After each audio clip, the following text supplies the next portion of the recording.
আন্ডারগ্রাউন্ডে বাইরে ভাই, ওখানে গিয়ে তো আমি আর বাইরে হইতে চাইতেছিলাম না। আমরা যেন সমুদ্রের তলদেশে চলে আসলাম। ঢোকার সাথে সাথে মস্ত বড় এক তিমি আমার দিকেই তেড়ে আসছে। কিছুক্ষণ তিমিটার দিকে তাকিয়ে থাকলাম, এত ভালো লাগতেছিল গলার বাহিরে।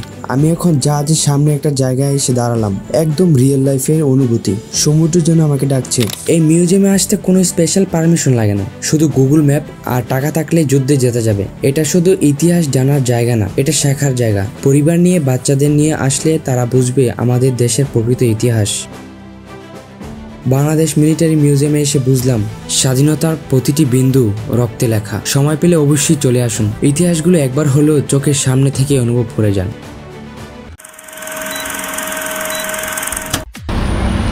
আসসালামু আলাইকুম everyone, welcome to my new blog. তো আজকে আমরা চলে আসলাম বঙ্গবন্ধু সামরিক জাদুঘরে। তো জুলাই অভ্যুত্থানের পর থেকে এখানে বঙ্গবন্ধুর নামটা কেটে দিয়ে সামরিক জাদুঘরের নামটা দেওয়া হয়। তো চলুন বন্ধুরা, আজকে আপনাদেরকে ভিন্ন রূপে আপনাদেরকে ঘুরে ঘুরে দেখানোর চেষ্টা করব। তো পুরো ভিডিওটা জুড়ে আপনারা থাকুন আমাদের সাথে।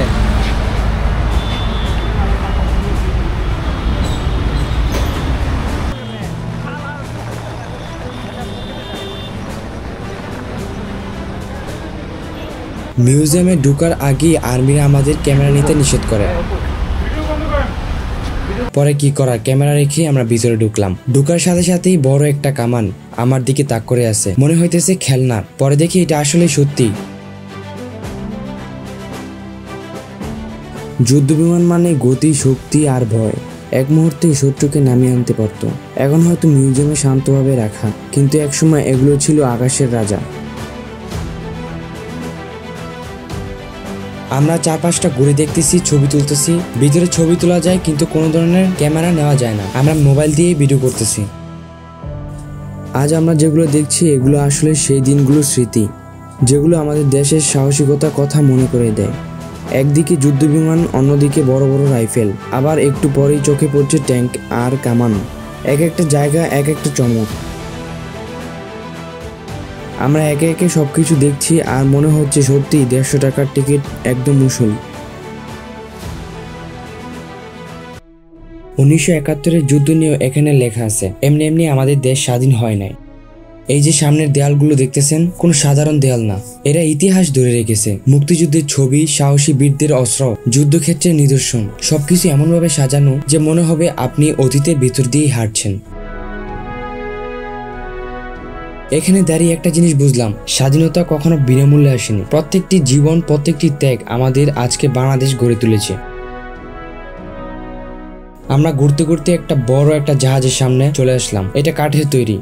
অনেক আগের কালের মানুষরা এরকম কাঠের তৈরি জাহাজ তৈরি করত, আর এইসব জাহাজ দিয়ে যুদ্ধে অংশগ্রহণ করেছিল। আমরা একটু একটু করে ভিতরে ঢুকতেছি আর একটার পর একটা ইতিহাস আমাদের চোখে পড়তেছে।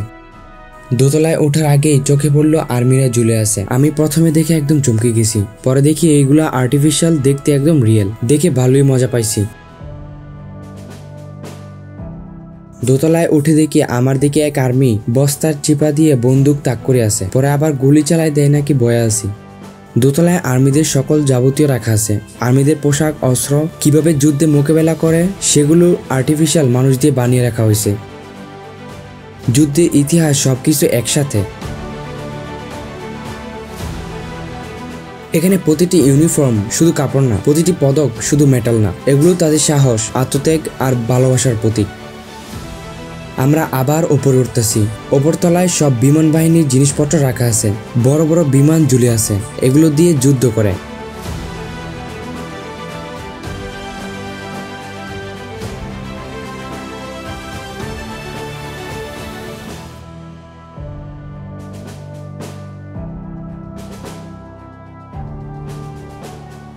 ওপরতলা শেষ করে আমরা সোজা চলে যাচ্ছি আন্ডারগ্রাউন্ডের ভিতরে। আন্ডারগ্রাউন্ডে বাইরে ভাই, ওখানে গিয়ে তো আমি আর বাইরে হইতে চাইতেছিলাম না। আমরা যেন সমুদ্রের তলদেশে চলে আসলাম।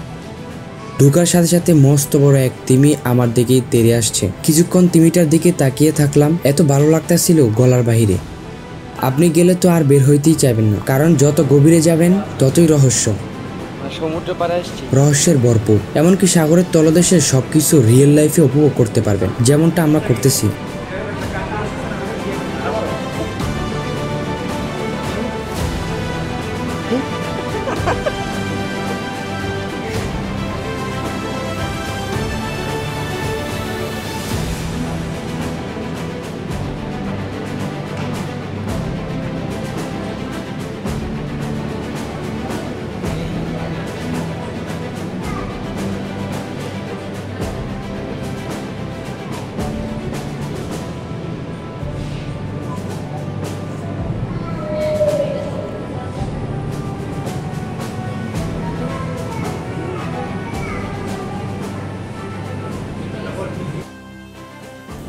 স্কুবা ডাইভিং এর জিনিসপত্র আমরা দেখতে পেলাম। এগুলো নাকি অনেক দামি, প্রায় কয়েক লক্ষ টাকার উপরে। কারণ এখানে না আসলে হয়তো এগুলো দেখা হতো না।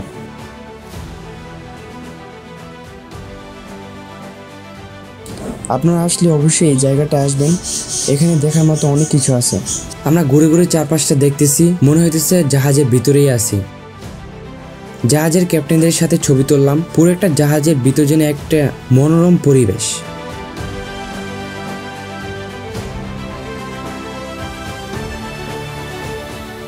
এই মিউজিয়ামে আসতে কোনো স্পেশাল পারমিশন লাগে না, শুধু গুগল ম্যাপ আর টাকা থাকলে যুদ্ধে যেতে যাবে। এটা শুধু ইতিহাস জানার জায়গা না, এটা শেখার জায়গা। পরিবার নিয়ে, বাচ্চাদের নিয়ে আসলে তারা বুঝবে আমাদের দেশের প্রকৃত ইতিহাস।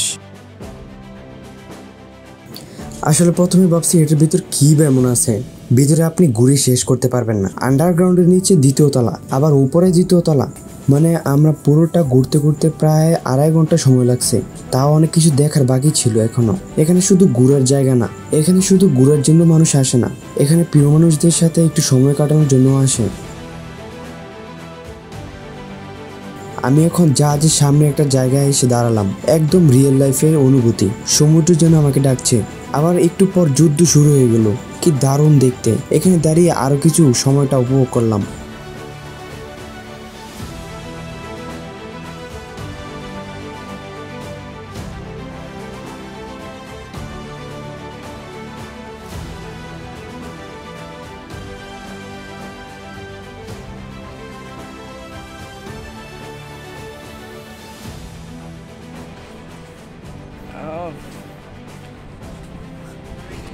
গাইস, ভিতরে এত কিছু দেখলাম বইলে প্রকাশ করার মতো না, তবে আপনাদেরকে অনেক দেখানোর চেষ্টা করছি। আর প্রচণ্ড রোদ, এখন 4টা বাজে গেছে, এখন আমরা খাওয়া দাওয়া করি নাই অলরেডি। আপনারা অবশ্যই আসবেন, এসে এক্সপ্লোর করে যাবেন, দেখে যাবেন, ঘুরে যাবেন। অনেক সুন্দর, ভিতরে অনেক সুন্দর। বাংলাদেশ মিলিটারি মিউজিয়ামে এসে বুঝলাম স্বাধীনতার প্রতিটি বিন্দু রক্তে লেখা। সময় পেলে অবশ্যই চলে আসুন, ইতিহাসগুলো একবার হলেও চোখের সামনে থেকে অনুভব করে যান। ভিডিওটি ভালো লাগলে সবাই লাইক করতে ভুলবেন না। ভালো থাকবেন, আল্লাহ হাফেজ।